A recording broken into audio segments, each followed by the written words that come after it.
علامہ یوسف al Qaradawi کا نام محتاج تعارف نہیں ہے۔ آپ عالم اسلام کے ممتاز، جرری اور بے باک عالم دین، نامور فقیہ، عظیم مجدد اور مفکر، مجاہد، شاعر اور ادیب تھے۔ شیخ قرضاوی کی شخصیت مختلف کمالات کا مجموعہ تھی۔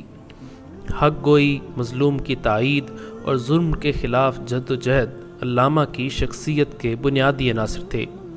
علامہ قرضاوی نے جہاں قرآن و سنت کی خدمت کے لیے خود کو لگایا، علم و فکر کے چراغ روشن کیے، فقہ و اجتہاد کے میدان میں امت کی خدمت کی، وہیں انہوں نے عالم اسلام کے مختلف مسائل میں بے باکی کے ساتھ اظہار خیال بھی کیا۔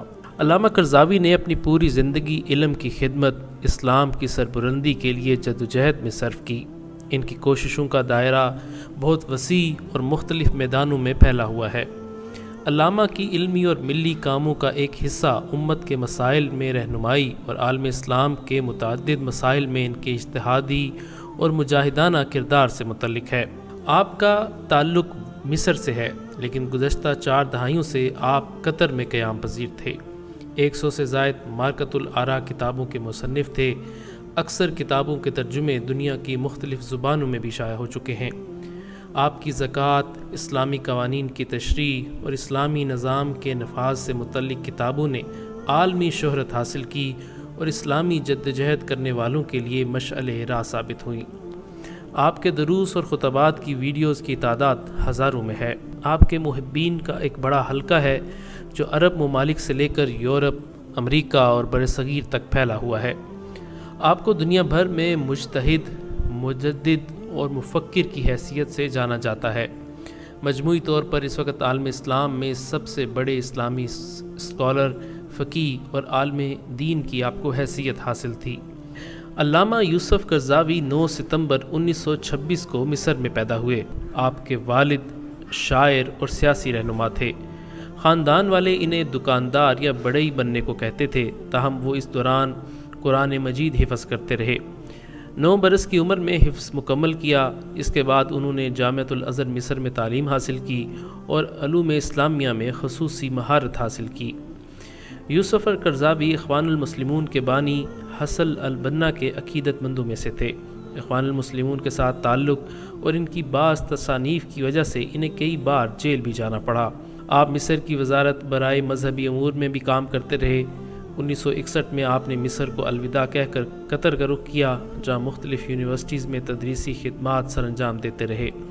اسی طرح وہ الجزائر کی یونیورسٹیز میں مختلف ذمہ داریاں ادا کرتے رہے۔ 2011 میں جب مصر میں حسنی مبارک کی حکومت کا خاتمہ ہوا تو آپ نے 1981 کے بعد پہلی مرتبہ اپنے دیار مصر میں قدم رکھا اور پہلی مرتبہ عوامی سطح پر مصر میں آپ نے ایک مجمع عام سے خطاب کیا جس میں تقریباً 25 لاکھ عوام تھی۔ جمعے کی نماز بھی آپ نے پڑھائی اور حسنی مبارک کے خلاف احتجاج کا خیر مقدم کیا۔ آپ طویل عرصے تک اخوان المسلمون میں سرگرم رہے۔ اخوانی قیادت نے مختلف مناصب کی پیشکش کی، لیکن انہوں نے انہیں قبول نہیں کیا۔ یوسف القرضاوی یورپین کونسل برائے فتویٰ اینڈ ریسرچ کے سربراہ تھے۔ انٹرنیشنل علماء یونین کونسل کے چیئرمین تھے۔ انہیں عرب دنیا میں غیر معمولی مقبولیت حاصل تھی۔ وہ اسلام، آن لائن نیٹ پر لوگوں کے سوالات کے جوابات اور فتاوی جاری کرتے تھے۔ رابطہ عالم اسلامی اور مجمع الفقہ الاسلامی کے بھی آپ خصوصی رکن اور ذمہ دار رہے۔ جامعۃ الازہر مصر کی بھی رکنیت حاصل تھی، جہاں سے آپ کو معطل کر دیا گیا۔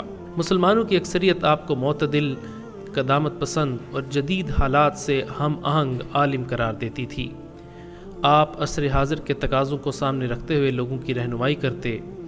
انٹرنیشنل چینل الجزیرہ پر آپ کا پروگرام الشریعہ والحیاء بہت مقبول ہے۔ تقریباً 6 کروڑ سے زائد لوگ اسے دیکھتے ہیں۔ آپ کا شروع سے یہ نظریہ رہا کہ مسلمان دوسروں کو مداخلت کا موقع دینے کے بجائے اپنے مسائل خود حل کریں۔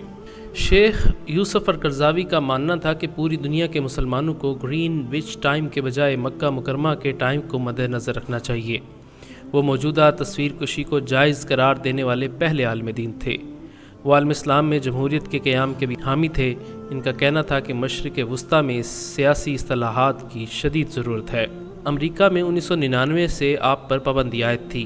2008 سے برطانیہ نے بھی آپ کے جانے پر پابندی لگا رکھی تھی۔ قبل ازیں 2004 میں آپ نے برطانیہ کا دورہ کیا۔ اس کے علاوہ بھی مغرب کے کچھ ممالک نے آپ پر پابندی لگا رکھی تھی۔ کچھ عرصہ قبل سعودی عرب، متحدہ عرب امارات، بحرین اور مصر کی جانب سے قطر کا سفارتی بائیکاٹ کیے جانے کے بعد مذکورہ ممالک نے دہشت گردوں کی ایک فہرست جاری کی، جس میں 59ویں نمایاں شخصیات اور 12 خیراتی اداروں کا نام شامل ہے جنہیں دہشت گرد قرار دیا گیا۔ ان میں علامہ یوسف قرضاوی کا نام بھی شامل تھا۔ اسلام کی نشر و اشاعت اور دینی علوم کی خدمت کی بنیاد پر آپ کو 10 اعلیٰ ترین ایوارڈ مل چکے ہیں، جن میں سعودی عرب کا شاہ فیصل عالمی ایوارڈ، دبئی انٹرنیشنل ہولی قرآن ایوارڈ، سلطان حسن البنا ایوارڈ سر فہرست ہیں۔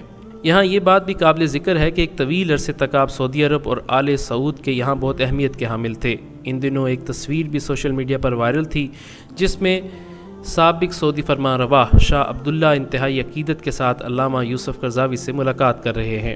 بتایا جاتا ہے کہ سعودی حکومت نے علامہ قرضاوی کو کئی اہم عہدوں کی پیشکش بھی کی تھی، لیکن انہوں نے قبول کرنے سے انکار کر دیا۔ علامہ یوسف قرضاوی علالت کے بعد پیر 26 ستمبر 2022 کو 96 سال کی عمر میں انتقال کر گئے۔